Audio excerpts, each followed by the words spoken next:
Wars do not just destroy economies. They rearrange them. That is the mistake people make. They see a war and ask one big question. Is this good for the economy or bad for the economy? That is too simple. War is almost never one clean answer. It is contraction in one place, expansion in another, scarcity here, subsidy there, fear in public, cash flow somewhere else. The real question is not whether war is good for growth. The real question is who gets the invoice, who gets the contract, and who gets erased in the transfer. That is how I want to frame this. War is not just destruction. War is forced economic reordering. Factories get redirected. Trade routes get rerouted. Labor gets repriced. Energy gets repriced. Shipping gets repriced. Debt gets normalized. And all of that gets sold to the public in the language of necessity. This is why war stories confuse people. Because on the surface, war looks like loss. And it is. Lives lost. Cities lost. Stability lost. But underneath that surface, war also creates a brutal sorting machine. It decides which industries become essential, which bottlenecks become strategic, and which costs get pushed onto people too weak to refuse them. So no, war is not a magic growth engine. That lazy line misses the mechanism. War does not create healthy prosperity. War creates concentrated demand, centralized purchasing, political urgency, and permission to spend at a scale that would look insane in peacetime. That is the first layer. The second layer is even uglier. Once emergency spending begins, nobody pays equally. The state does not hand out pain in equal ratios. It directs capital toward priority zones and lets everyone else absorb the fallout through prices, shortages, taxes, inflation, rationing, or stagnation. That is why some firms boom while households feel poorer. That is why defense names can rally while energy bills rise. That is why ports, steel, semiconductors, logistics, and power infrastructure can suddenly matter more than the soft stories markets were telling a year earlier. War does not just increase spending. It changes what counts as important. And once importance changes, money follows. Not evenly, violently. Think about what war does to a normal economy. In peacetime, demand is decentralized. Millions of buyers make millions of little decisions. In wartime or near wartime conditions, decision-making compresses. Governments set priorities. Procurement accelerates. Strategic inventories rise. Stockpiles matter. Domestic capacity matters. Redundancy matters. Cheap no longer beats secure. Efficient no longer beats available. And that flips the whole logic of the system. This is why war should be understood as a pressure test on the fantasy of cheap abundance. The global economy loves to pretend that the lowest cost option is permanent. War reminds everyone that the lowest cost option is often just the most fragile one. Suddenly, supply chains are not just supply chains. They're exposure maps. You find out where your fuel comes from, where your chips come from, where your rare earths come from, where your shipping lanes can be choked, where your factories cannot move fast enough, where your grid cannot absorb the shock. And once those maps become visible, prices start telling the truth. Not moral truth, strategic truth. That is when wartime economics starts leaking into civilian life. You may not be on the battlefield. You still get billed. You see it in diesel. You see it in electricity. You see it in insurance. You see it in freight. You see it in food. You see it in borrowing costs. You see it in the quiet way governments start preferring resilience over elegance. That last part matters, because war does not just move money. It changes ideology. In easy years, elites praise openness, efficiency, lean inventory, and frictionless trade. Under conflict pressure, those same systems suddenly get rebranded as vulnerabilities. Then the vocabulary changes. Resilience, strategic autonomy, industrial policy, national capacity, trusted partners, secure supply. Those words do not appear because the world got philosophical. They appear because somebody finally realized cheap dependence has a military price. That is the historical pattern. War drags hidden dependency into the light.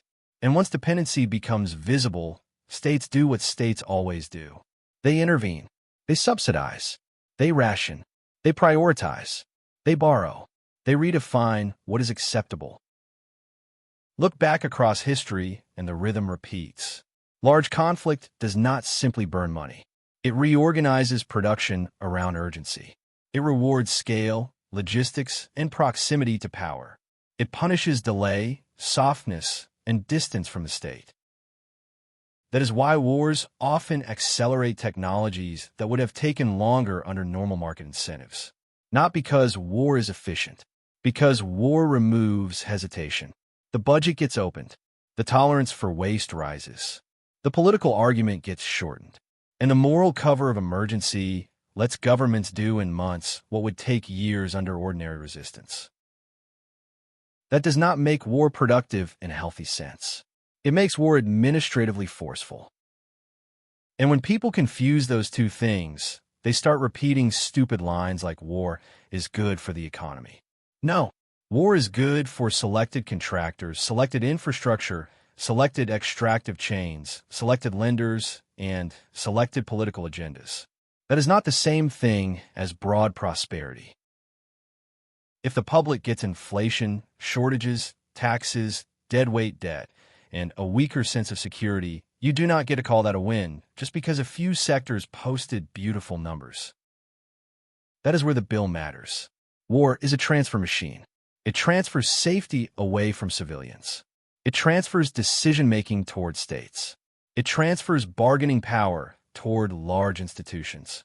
It transfers urgency toward whatever the conflict exposes as critical. And the exposed sectors are always revealing. Energy, transport, metals, compute, telecom, power, food, finance. These are never just industries during conflict. They become terrain. Once an industry becomes terrain, the rules change. Margins still matter, but sovereignty matters more. Shareholder logic still matters, but survivability matters more. Speed still matters, but control matters more. This is the part modern audiences still underestimate. They think war is an event. It is not. War is a system-wide repricing function. It reprices risk. It reprices distance. It reprices trust. It reprices fuel. It reprices inventory. It reprices dependence. And once those things get repriced, the old winners do not automatically stay winners. A company built for cheap labor and smooth shipping can suddenly look fragile. A boring power supplier can suddenly look strategic. A dull logistics node can suddenly matter more than a glamorous software brand. That is why wartime or conflict-era economics always feels strange. The market starts caring about the physical world again, not the pitch deck, the map, not the slogan, the route, not the demo, the bill. And that bill has layers. The visible bill is military spending. The hidden bill is everything the war forces the rest of society to absorb around it.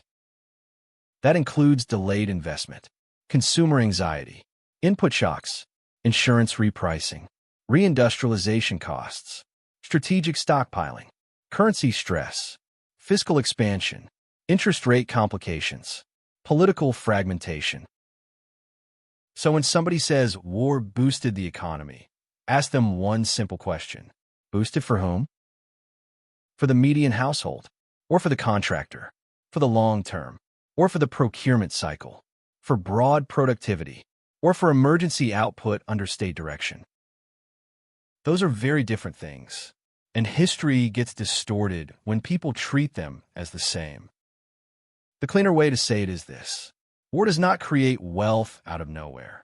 War changes who gets priority access to scarce resources. That is the whole game. Priority access to fuel, priority access to steel, priority access to chips, priority access to shipping, priority access to labor, priority access to state money. Everything else follows from that. That is why the economy during conflict starts looking less like a free market and more like a ranking system. Some actors get the fast lane. Some get rationed. Some get subsidized. Some get sacrificed quietly in the name of national need. And if you want to understand where the next money goes, stop staring only at headlines about victory or defeat. Watch the bottlenecks. Watch the routes. Watch the stockpiles. Watch the grid. Watch the financing. Watch which sector suddenly gets treated like national survival. That is where wartime economics reveals itself, not as a theory, as a map of force priorities. So here is the bottom line. War does not simply wreck an economy, and it does not simply save one either. It reorganizes it under pressure. Some industries get oxygen. Some households get the bill. Some nations gain leverage. Some dependencies get exposed. Some illusions die. And once the conflict ends, the invoice does not disappear. It stays in debt. It stays in inflation. It stays in institutions. It stays in the new hierarchy of what the state now considers essential. That is why war matters economically long after the shooting slows. Because the battlefield does not just change borders. It changes budgets. It changes supply chains. It changes political tolerance. It changes what the economy is allowed to be. So the next time somebody asks whether war is good or bad for the economy, do not answer too fast. That question is too soft. Ask the harder one. Who got priority? Who got paid? Who got priced out? And who got left holding the bill?